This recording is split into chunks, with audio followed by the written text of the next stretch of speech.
প্রতারণার শিকার হওয়া রিকশা চালকের অভিযোগ মূলে এসবিআই ব্যাংক ওই রিকশা চালকের জমাকৃত অর্থ ফিক্সড ডিপোজিট করিয়ে দেওয়ার কথা বলে জনৈক এক হোটেল মালিকের স্ত্রী তথা নিজেকে এসবিআই শাখার কর্মী পরিচয় দেওয়া জালিয়াত ওই মহিলা তেলিয়ামুড়া থানা এলাকার মহারানীপুর কপালিটিলা এলাকার শঙ্কর মজুমদার নামের এক হতদরিদ্র রিকশা শ্রমিকের কাছ থেকে মোট 4,65,000 টাকা হাতিয়ে নেয় বলে অভিযোগ।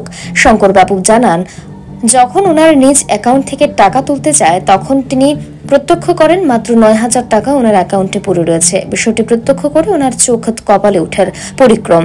পরবর্তীতে হতদরিদ্র ওই রিকশা শ্রমিক এলাকার শুভবুদ্ধি সম্পন্ন সচেতন নাগরিকদের সহযোগিতায় তেলিয়ামুড়া থানার দ্বারস্থ হয়। পরবর্তীতে ঘটনাস্থলে পৌঁছায় তেলিয়ামুড়া থানার পুলিশ। ঘটনাস্থলে পৌঁছে জালিয়াত ওই মহিলাকে প্রাথমিক জিজ্ঞাসাবাদের পর নিজ মুখে স্বীকার করেন ওনার জালিয়াতির উপাখ্যান। যদিও সাংবাদিকদের ক্যামেরার সামনে জালিয়াত ওই মহিলা একেবারেই দুধে ধোয়া তুলসী পাতা সেজে চুপটি করে মুখে কুলু পেটে বসে থাকেন। দিদি, এই যে আপনার বিরুদ্ধে যে এলিগেশন আইছে, কি করবেন ব্যাপারটা নিয়ে? হ্যাঁ, আর্থিক, এই যে আপনারা যে আর্থিক প্রতারণা করতেছেন এসবিআই নাম নিয়ে, কি করবেন ব্যাপারটা নিয়ে? কি নাম আপনার? হ্যাঁ, কি নাম আপনার? কি নাম আপনার? এই যে দিদি, কি নাম আপনার? হ্যাঁ, কি নাম আপনার? আপনার নাম কি? হ্যালো, আপনার নাম কি? কবে থেকে এই আর্থিক প্রতারণা করতেছেন আপনি তেলিয়ামুড়া শহরে? কবে থেকে করতেছেন এরকম ভাবে আর্থিক প্রতারণা? আপনি কি এসবিআই স্টাফ? আপনি এসবিআই স্টাফ নেই? আপনি এসবিআই স্টাফ? আপনারা কিছু জিজ্ঞেস করতেছি তো, আপনি কথা বলতে পারেন না? এদিকে অসহায় রিকশা চালক সংবাদ মাধ্যমের ক্যামেরার মুখোমুখি হয়ে ওনার সারা জীবনের জমাকৃত শেষ সম্বলটুকু ফিরে পেতে পুলিশের নিকট করজোড়ে আর্জি জানালো। এখন দেখার বিষয়, ঘটনার তদন্তে নেমে পুলিশ জালিয়াত ওই মহিলার কাছ থেকে হতদরিদ্র রিকশা চালকের হকের টাকা ফিরিয়ে দিতে কতটা সক্ষম হয়। বইয়ের মধ্যে কিছু টাকা আছে,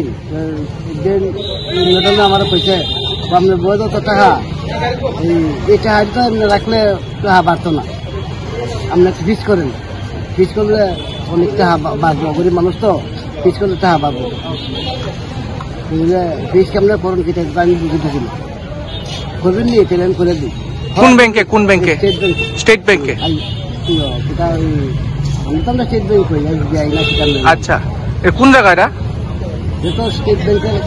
মানে এলাকাটা তেলিয়ামুড়া।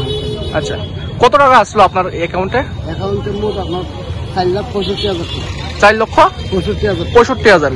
আচ্ছা, ওখানে ব্যাংকে গিয়ে চেক করেছি, আছে 9,900 কিছু টিকা না ফটো আপনি 66 টিকা। মানে আপনার অ্যাকাউন্টের থেকে আপনার না জানা এই টাকা তুলে দিয়েছে? মানে আপনি জানতেন নি ব্যাপারটা? আগে জানতাম না তো। আচ্ছা, ওই গতকালকা জানছি, বলতে গত মাসে ওই মহিলা ম্যাডামের মা চলে পেলাম না, আমার কাছে কাকু ফোন করছে, একটা কথা বলতাম, কিটা কাকু আমার যদি কিছু টাকা দিয়ে হেল্প করেন, আমার মা হায়দ্রাবাদ পাঠাইছি। কে কইছে এটা? ম্যাডাম না মহিলা। আচ্ছা, কি নাম ওনার জানেন নি? নাম জানি তাই নাকি এসবিআই স্টাফ? ওই ব্যাংকের ভিতরে তো থাকে, ওখানে খবর নিলাম ব্যাংকের ভিতরে কোন চাকরি করে না, তাই না আমার কইছে 65,000 টাকা বেতন ব্যাংকে চাকরি করে। আচ্ছা, মানে আপনার মিথ্যা কথা কইছে? হ্যাঁ, আমি তো মিশা না আছে জানি না, তাই না কখনো না বুঝলাম তো মিথ্যা। কি করেন আপনি? রিক্সা চালাই, মানুষের বাড়ি কাজ করি। কি নাম আপনার? শঙ্কর মজুমদার। কোন জায়গায় বাড়ি? মহারানীপুর। তো এখন আপনি কি চাইতেছেন? তখন চাইতেছি আমার এটা কেমনে আমি টাকা পাইতাম, কেমনে তাই না বিশ্বাসের মধ্যে আমার সব টাকা এবার খাইলা নিল বা এই যে আমার টাকা পাইতাম, তাই না জিজ্ঞাসা করেছে, তাই না স্বীকার করছে টাকা দিব, তাই না স্বীকার করছে দিব টাকা, তাই না মানে টাকা তুলছে তো এটা স্বীকার করছে, তাই না স্বীকার করছে। তো স্বীকার করার পরই পয়সা টাকা দেওয়া দিব আজকে না কালকে। আমি যদি টাইম বাজি না আমার লোক লয়েছি, আমি তো যা বুঝলাম দেখি লোক লয়েছি, এরা যেমনি মানে যেমনি কয় নিয়ম, এরা ওখানে প্রশাসনের লোক আইছে। আপনার পুলিশ জানাইছেন নি ব্যাপারটা? পুলিশ জানাইছি, পুলিশ আইছে, পুলিশ আমাদের কইছে একটা সময় আমাদের।